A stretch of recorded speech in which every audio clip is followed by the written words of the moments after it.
नमस्कार साथीहरु, म राजकुमार थापा फेरि पनि एउटा नयाँ भिडियोको साथमा उपस्थित भइसकेको छु र सम्मानित जानकारी युट्युब च्यानल मार्फत यो भिडियो हेरेर अहिले मलाई साथ दिनुभएको छ भने यो भिडियो हेरेर मलाई साथ दिनुहुने सम्पूर्णलाई हार्दिक स्वागत गर्न चाहन्छु।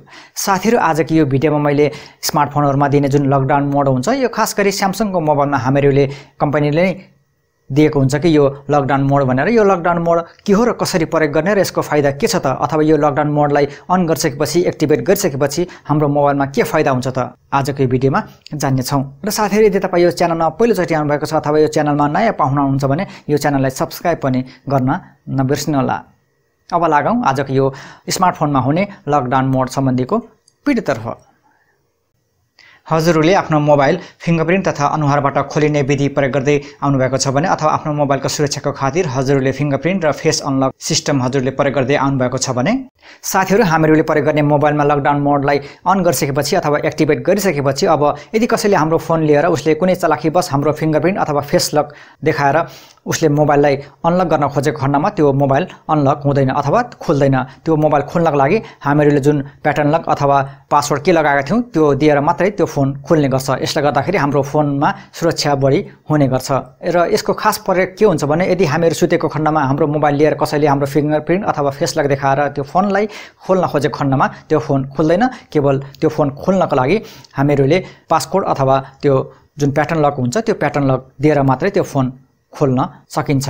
यदि हामीहरूले सुत्ने भन्दा पहिला त्यो मोबाइलमा लकडाउन मोड फिचर अन गरेर सुतेका छौं भने।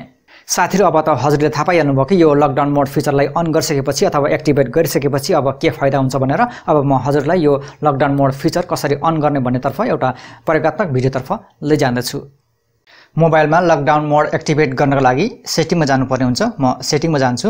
सेटिङमा गइसकेपछि यहाँ म सर्च गर्छु लकडाउन भनेर, LOCKD। हजुर, यहाँ हामीले देख्न सक्छौं सो लकडाउन अप्सन भनेर। म यसमा क्लिक गर्छु।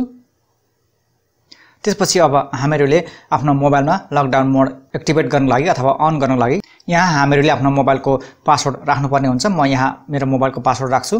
त्यसपछि म डनमा क्लिक गर्छु। हजुर, अब यहाँ हामीहरूले अन्तिममा देख्न सक्छौं सो लकडाउन अप्सन भनेर। अब यो अन भयो।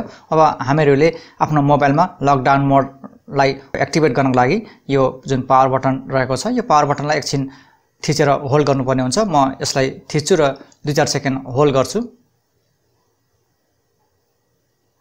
हजुर साथीहरु, यहाँ अब हामीहरूले यो लकडाउन मोड भनेर एउटा फिचर पाउने गर्छौं। अब हामीहरूले आफ्नो मोबाइलमा लकडाउन मोडलाई एक्टिभेट गर्नको लागि अब सुचारु गर्नको लागि यसमा क्लिक गर्नुपर्ने हुन्छ अथवा जुन यो लकडाउन मोडमा क्लिक गर्नुपर्ने हुन्छ। म यो लकडाउन मोडमा क्लिक गर्छु।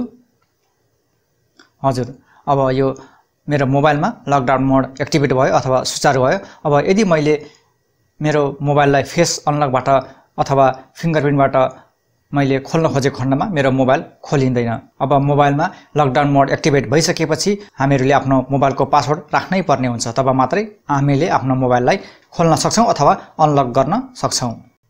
साथीहरु, यो थियो लकडाउन मोडलाई कसरी अन गर्ने अथवा कसरी एक्टिभेट गर्ने र एक्टिभेट गरिसकेपछि हाम्रो मोबाइलमा के फाइदा हुन्छ अथवा हामीहरूलाई के फाइदा हुन्छ भन्ने बारेको एउटा जानकारीको भिडियो। हजुरहरूले आफ्नो अमूल्य समय निकालेर यो भिडियो यहाँसम्म हेर्दिनु भएकोमा म हजुरहरूलाई हृदयदेखि नै मुरी धन्यवाद दिन चाहन्छु। भिडियो कस्तो लाग्छ, भिडियो मन परे भिडियोलाई लाइक गर्न र यो भिडियोको बारेमा हजुरको मनमा कुनै पनि सुझाव सल्लाहहरु छन् अथवा मनमा कुनै पनि प्रतिक्रियाहरु छन् भने कमेन्ट सेक्सनमा चाहिँ छोड्न नबिर्सनु होला। र यदि तपाई यो च्यानलमा पहिलोचोटि आउनु भएको छ र यस्तै सामान्य कुराहरुको जानकारी राख्न चाहनुहुन्छ भने यो च्यानललाई सब्स्क्राइब पनि गर्न सक्नुहुन्छ। अन्त्यमा जाँदै तपाईहरुको जीवनका क्षणहरु शुभ होस् भन्दै म यो भिडियोबाट अहिलेलाई ओझेलमा पर्न चाहन्छु। हस्त, जय नेपाल, नमस्कार।